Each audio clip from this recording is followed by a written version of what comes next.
feel like you ever get into this thing where you have to remind people, like, just how long of a tenure you've been in this game? 100%. Yeah, I mean, you know, even like when we talk about the $10,000, I be sitting around saying, I'm me. Like, what we talking about? And I'm saying this to say, like, y'all will never interview another person while y'all do this show that has written a rap album, wrote the entire album, produced the entire album, and it sold 8 million copies. Y'all ain't gonna interview nobody else up here. The type of money that I was making when I was a teenager is not the normal money that these niggas be thinking they making right now, because they weren't doing that. Yeah, true.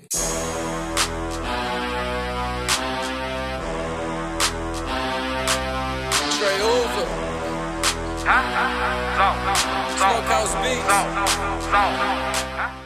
Life is good, God is great. Let me tell y'all one thing. It's been a lot going on up at the JBP. The last episode was dope. It was so much going on. I see how, you know what I'm saying, people can make multiple videos about this last Patreon drop. We got the behind the scenes. Because of the behind the scenes, this is probably the best behind the scenes that I've seen them drop. I kind of see where they taking it, especially seeing how they had so many celebrity guests and interviews, showing how they hang out, how they interact off the camera.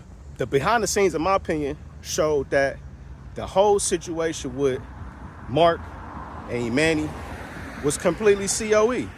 Yes, Emmany went off script. Yes, he was wrong. He violated Mark. He shouldn't have threw nothing at him. But after the show, they showed how it was all fun and games. Mark laughed it off. They was hugging. They was joking. But Joe still might have a different approach. So that behind the scenes really, really got me anticipating the next drop when Joe is back. Because we got to see how he addresses it. Is he going to joke it off? Is he going to play along? Or is he going to give some straightening to Emmany? I don't know if he's going to suspend him, but the fact that Ian was playing into it on Twitter let me know a little bit about how they really feel about each other. I don't think it's that serious. But I will say that JD interview, I put that up there with the Kev on Stage interview. It was dope. I don't know, I might be in the minority where the interviews to me just gives a different type of layer of content to the show. Like they had a legend up there. I don't know how many times they gonna get a legend like JD up there. He was popping his shit. I thought I was doing something. I had rented like a 140-foot yacht, whatever. And I had girls on the boat. They was topless. The music was popping. You know, this is the place where they put the boats beside each other and all this. The waves start moving crazy. Boats start rocking. My boat start moving. And I'm like, what the fuck is going on? And it's this big ass boat that's coming, right? Like a 250. Some wild shit. Some super dumb shit. 80-year-old. And the nigga that was on the boat was Marty Bandier. He was the CEO of EMI Publishing, which became Sony Publishing now. And I'm signed to Sony Publishing. He pulled his boat right beside my boat. And thank you. Play imaginary, please. He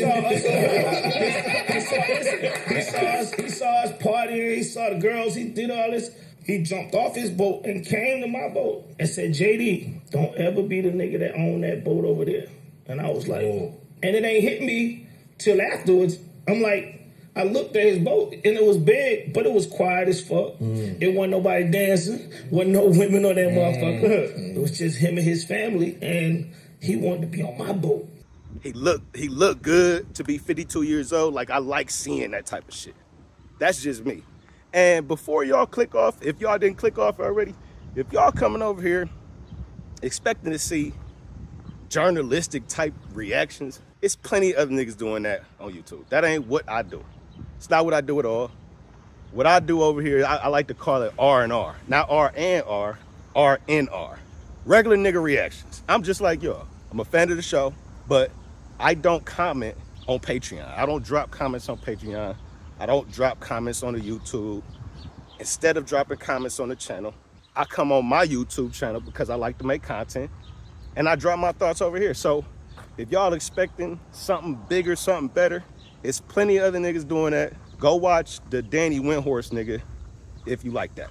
I like the fact that they gave JD a nice platform to get his shit off. He talked about his upcoming project. This Magic City doc should be pretty entertaining. The one thing that stood out to me that I would like to address, and I will have Ice back, I did agree with what Ice was talking about. It was awkward to me as well, the way that it seemed like they forced Emmany hand to speak about his health issues. That was uncomfortable, I'm not gonna lie. He said he wanted to address it on his own platform. It seemed like he might have had a whole idea and a whole setup, rollout, whatever you want to call it, as far as the content that he's looking to put out on his channel, how he wants to do it.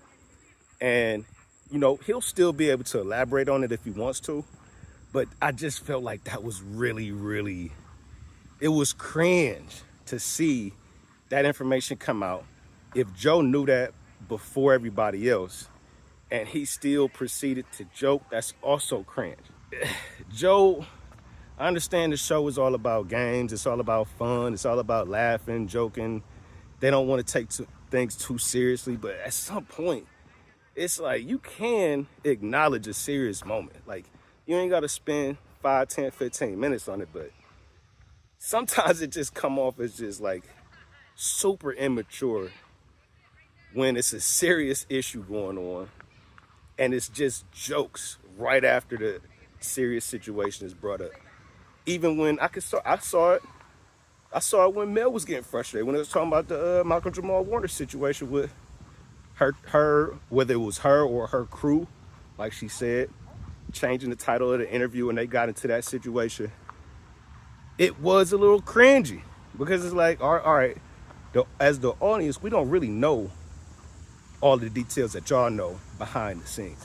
So it's confusing sometimes to see y'all laughing and joking and it be an inside joke amongst y'all that we not privy to. On the surface, it just looked like y'all being a dick sometimes. For real, it really does come across like that. And I saw the frustration building on Mel's face.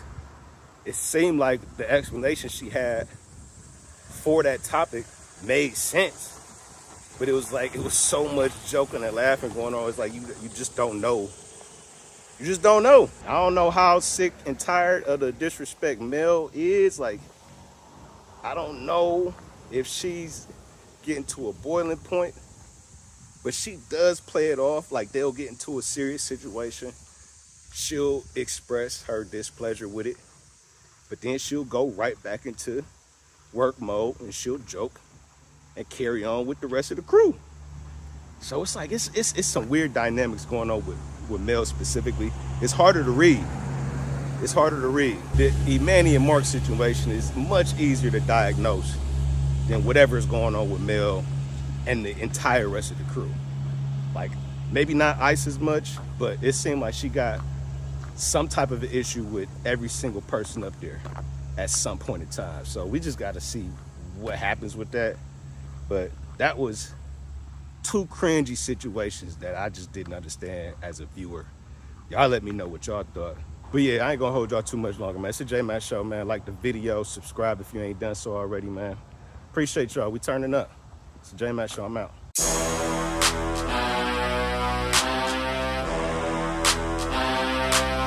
Straight over. Smokehouse beats.